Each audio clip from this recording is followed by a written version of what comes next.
Fala galera do YouTube, eu tô falando Vika, já que a gente tem mais um vídeo. Galera, dessa vez eu vou mostrar pra vocês o material que eu uso pra gravar. No caso, eu uso o notebook, esse mais, não é patrocínio, nunca patrocinou esse mais. Eu uso, que é bem antigo, faz quase 3 anos que eu tenho ele. Eu uso, no caso, o carregador dele, porque o notebook é viciado. Não é crack não, a bateria dele é viciada. Ou ela queimou, porque eu bebi litro de refrigerante nele. Um fone, não é gamer, nem um pouquinho.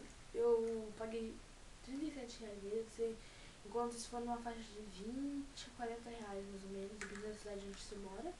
Londrina você acha por 20, em Cambará, Paraná, provavelmente você não conhece a cidade, uma cidade muito pequena, tem 20 e poucos mil habitantes. E na cidade que eu moro, eu uso esse mouse, que na verdade não é um mouse, é um car, porque mouse de inglês para português é rato, e esse aqui é um car, é um carro. Piada sem graça. E galera, eu estou fazendo esse vídeo rapidinho, por causa que faz muito tempo que eu não estou trazendo vídeo no canal, faz o quê? Faz 2 semanas.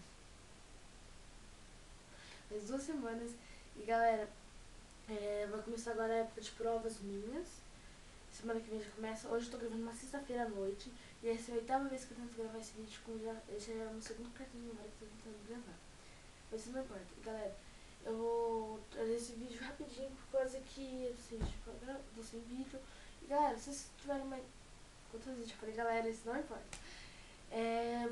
Vou pedir pra vocês, se vocês puderem. Sugestões de séries.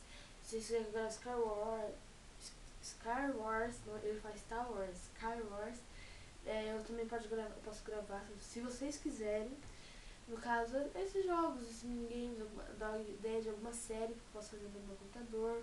Ideia de mods leves, tá? Porque 1 ou 2 mods que eu acho que que nem a minha construção foi nem que a série minha que deu certo.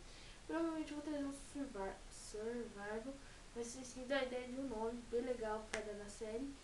E é mais isso mesmo. Daí tem ideia de série lá embaixo, tudo. Mas é isso mesmo, galera. Falou e tchau!